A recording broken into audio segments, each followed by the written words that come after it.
And one of the great things about human species is that we have this remarkable organ, the brain. La tête dans le cerveau.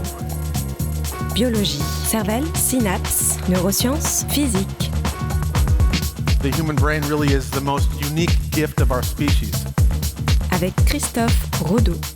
Prendre une pause de quelques minutes serait loin d'être anodin.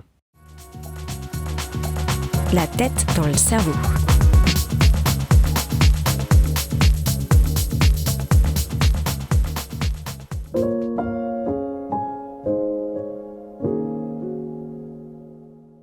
Si vous avez déjà eu une longue et intense journée de travail, vous avez sûrement senti le besoin, entre deux tâches à effectuer, de prendre un moment de pause de moins d'une dizaine de minutes pour souffler et en quelque sorte reprendre des forces.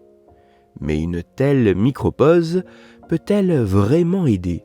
Ou n'est-ce qu'une perte de temps qui ne fait que raccourcir des journées déjà bien trop chargées ?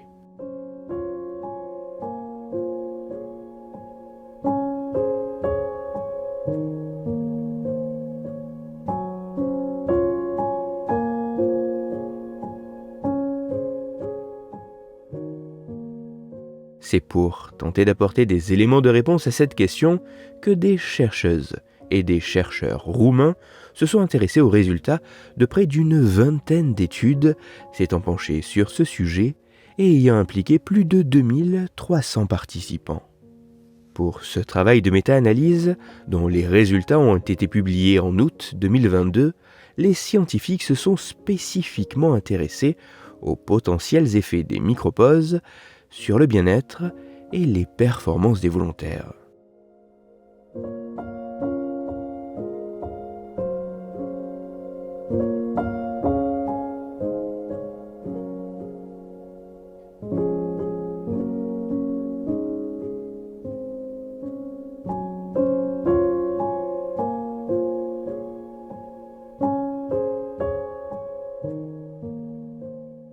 Les résultats de cette méta-analyse mettent en évidence qu'en moyenne, le fait de prendre une pause de moins de 10 minutes, entrecoupant ainsi des moments d'implication intense sur des tâches complexes, est associé à la fois à une amélioration du niveau d'énergie et à une diminution du niveau de fatigue manifesté par les individus après ce temps de pause.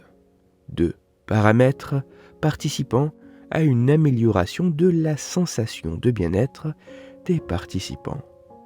Et pour ce qui est des performances, il s'avère que plus la pause est longue, plus les performances semblent, en moyenne, s'améliorer après celle-ci.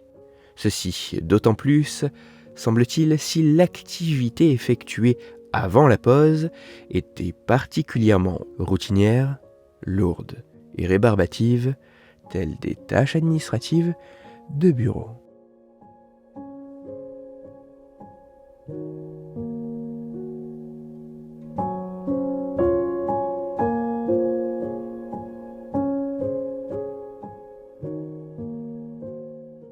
Même si ces résultats demandent à continuer à être confirmés par des études en plus grand nombre sur des individus au profil plus diversifié et dans des contextes encore plus variés, le tout avec des mesures plus objectives et moins déclaratives, et même si les mécanismes cérébraux précis à l'œuvre restent à être plus clairement établis, il semblerait que, même si mécaniquement prendre une pause de quelques minutes vient amputer le temps de travail d'une journée bien souvent surchargée, prendre ce temps de pause pourrait être lié à des éléments assez bénéfiques. En effet, il semblerait qu'en moyenne, prendre une micro-pause de moins de 10 minutes puisse à la fois améliorer la sensation de bien-être, mais aussi, dans certaines conditions, accroître les performances.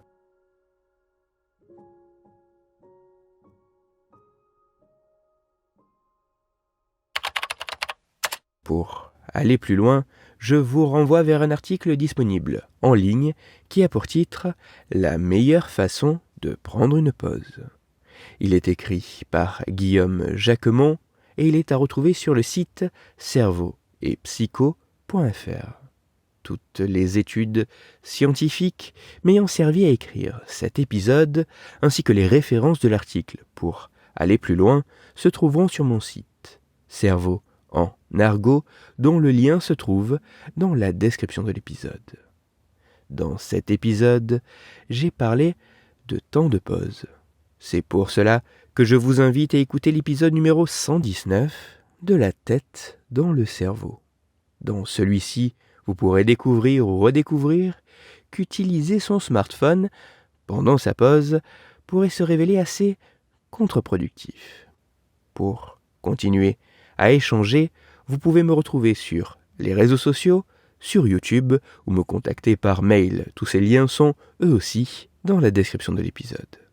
Si pour vous, ce podcast est gratuit et sans publicité, pour moi il représente, au total, plusieurs milliers d'heures de travail et me coûte quelques centaines d'euros chaque année.